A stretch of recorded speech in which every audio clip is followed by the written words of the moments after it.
जोहार जय बाणा दे जोहार जोहार।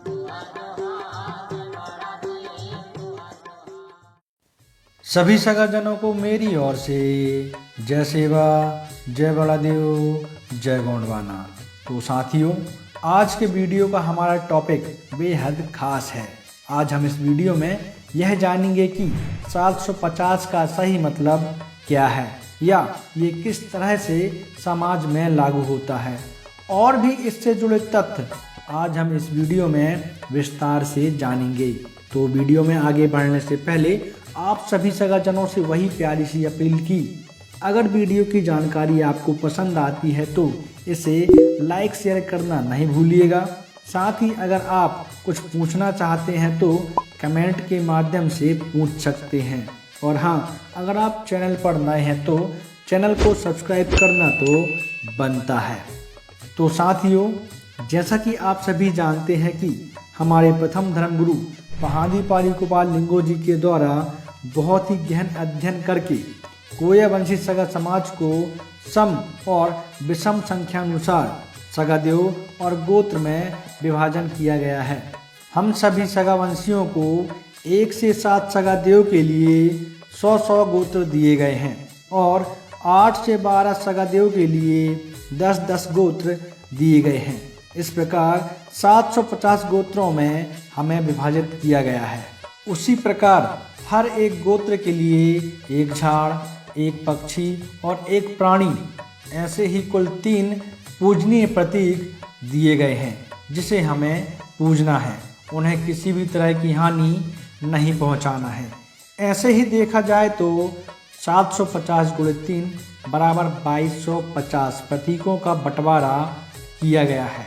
इस तरह हम प्रकृति में जीवित 2250 पेड़, पशु व पक्षी की हिफाजत करते हैं। हमारे सगा समाज में शादी विवाह सम विषम गोत्रों को देखकर किया जाता है। यह व्यवस्था पहादीपाली गोपाल लिंगो जी के द्वारा की गई थी ताकि समाज में किसी भी तरह की अशांति ना फैले, साथ ही आगामी पीढ़ी हष्ट-पुष्ट, तंदुरुस्त और बौद्धिक रूप से मजबूत पैदा हो। अब हम सम और विषम को भी समझ लेते हैं। सम सगादेव में 2, 4, 6, 8, 10 और 12 देव वाले आते हैं और विषम सगादेव में 1, 3, 5, 7, 9 और 11 देव वाले आते हैं और यही सम और विषम देव वाले ही आपस में विवाह कर सकते हैं।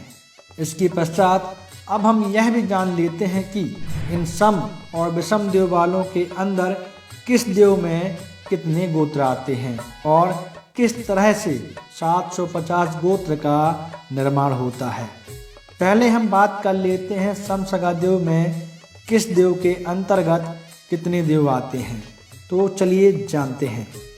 2 देव के अंतर्गत 100 गोत्र आते हैं, 4 देव के अंतर्गत 100 गोत्र आते हैं, 6 देव के अंतर्गत 100 गोत्र आते हैं, 8 देव के अंतर्गत 10 गोत्र आते हैं, 10 देव के अंतर्गत 10 गोत्र आते हैं और 12 देव के अंतर्गत 10 गोत्र आते हैं। इस तरह सम गोत्रों की संख्या होती है 330। अब हम विषम गोत्र को भी जान लेते हैं।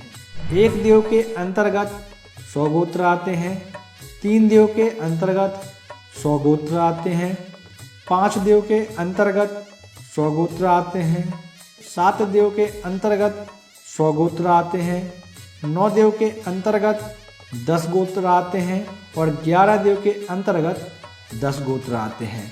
इस तरह विषम गोत्रों की संख्या हुई 420। सम गोत्र बराबर 330 और विषम गोत्र बराबर 420। इस तरह दोनों को मिलाकर हुए 750 गोत्र। अब आप सभी सगाजन यह बात समझ पाएंगे कि 750 का क्या अर्थ है और यही 750 गोत्र आज हमारे बीच में मौजूद हैं, जिससे एक बेहतर समाज का निर्माण हुआ है। जैसा कि आप समझ पा रहे होंगे कि 1 से लेकर 12 सगादेव की संख्या बहुत ही लंबी थी। तो साथियों, आगे चलकर हमारे तीसरे धर्मगुरु रायलिंगो जी ने यह पाया कि 1 से 12 देवों की संख्या बहुत लंबी है और शादी विवाह में काफ़ी परेशानी आ रही थी। तब उन्होंने देव की संख्या अनुसार बोले तो सम को सम में विलीन किया तथा विषम को विषम में विलीन किया और गोत्र के विलीनीकरण के पश्चात अभी केवल 4, 5, 6 और 7 सगा देव उपस्थित हैं। अब कुछ के मन में यह सवाल आ रहा होगा कि अभी भी समाज में बाकी देव वाले उपस्थित हैं। तो जी हाँ, आपका कहना उचित है। जब तीसरे धर्मगुरु रायलिंगो ने तीसरी धर्म संगीनी की, धर्म संगीनी का मतलब जिस तरह से आज के सामाजिक कार्यक्रम होते हैं ठीक उसी तरह उस समय भी सामाजिक कार्यक्रम हुआ करते थे। तो जो सगा उस धर्म संगीनी में उपस्थित हुए उन्होंने खुद को दूसरे गोत्र में विलीन किया और जो सगा उस संगीनी में उपस्थित नहीं हुए वो अभी भी पुराने गोत्रानुसार चलते हैं। और अब हम यह भी जान लेते हैं कि 4, 5, 6 और 7 देव में किस देव में कौन कौन सी संख्या वाले देव विलीन हुए। तो सबसे पहले 4 देव को समझते हैं कि इसमें कौन कौन से देव विलीन हुए हैं। तो 4 देव में 2 देव तथा 8 देव वाले विलीन हुए, अर्थात 4 देव के 100 गोत्र, 2 देव के 100 गोत्र और 8 देव के 10 गोत्र। इस तरह ये तीनों मिलकर 210 गोत्र हुए और इनके प्रतीकों की संख्या हुई 630, अर्थात 4 देव के 100 गोत्र और प्रत्येक गोत्र के 3 प्रतीक बराबर 300 प्रतीक। इसी तरह 6 देव वालों के 300 प्रतीक और 8 देव वालों के 30 प्रतीक, इन तीनों को मिलाकर हुआ 630 प्रतीक। इसी तरह 6 देव वाले को समझते हैं कि इसमें कौन कौन से देव विलीन हुए। तो 6 देव में 10 देव और 12 देव वाले विलीन हुए, अर्थात 6 देव के 100 गोत्र, 10 देव के 10 गोत्र और 12 देव के 10 गोत्र। इस तरह ये तीनों मिलकर 120 गोत्र हुए तथा इनके प्रतीकों की संख्या हुई 360, अर्थात 6 देव के 100 गोत्र, प्रत्येक गोत्र के 3 प्रतीक बराबर 300। इसी तरह 10 गोत्र के प्रतीक मिलाकर हुए 30 और 12 गोत्र के प्रतीक मिलाकर हुए 30, इन तीनों का योग 360। तो समगोत्र में विलीनीकरण के बाद कुछ इस तरह से परिणाम निकलकर सामने आए। 4 सगादेव के गोत्र हुए 210 और प्रतीक हुए 630। 6 सगादेव के गोत्र हुए 120 और प्रतीक हुए 360। इस तरह 4 और 6 सगादेव की गोत्रों की संख्या 310 और इसी तरह 4 और 6 सगादेव की प्रतीकों की संख्या हुई 990। अब हम विषम सगादेव 5 देव को समझ लेते हैं कि इसमें कौन कौन से देव विलीन हुए।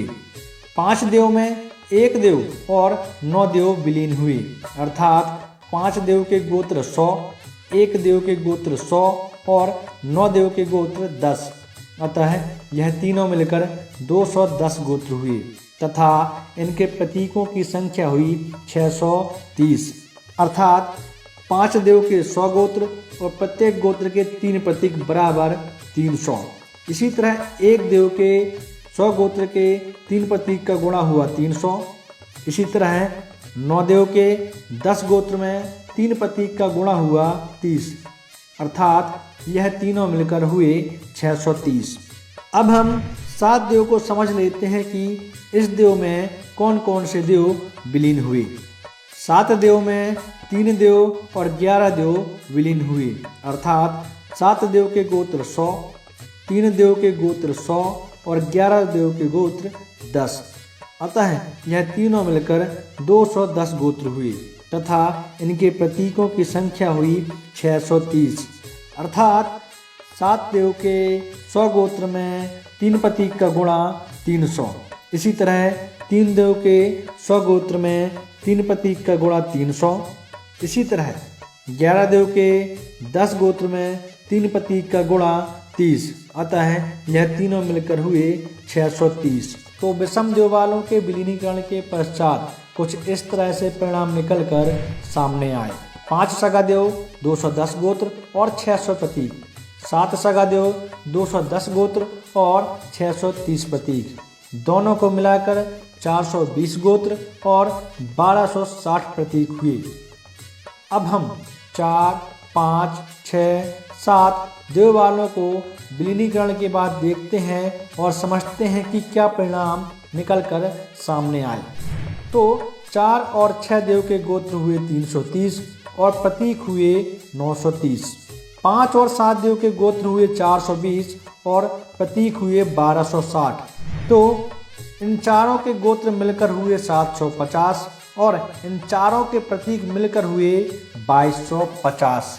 तो सगाजनों, ये रहा 750 गोत्र और उनसे जुड़े 2250 प्रतीकों का रहस्य। आशा करता हूँ कि यह वीडियो की जानकारी आपको पसंद आएगी। तो सगाजनों, मिलते हैं अगले वीडियो में एक नई जानकारी और एक नए टॉपिक के साथ। तब तक आप सभी को मेरी ओर से सेवा जोहार।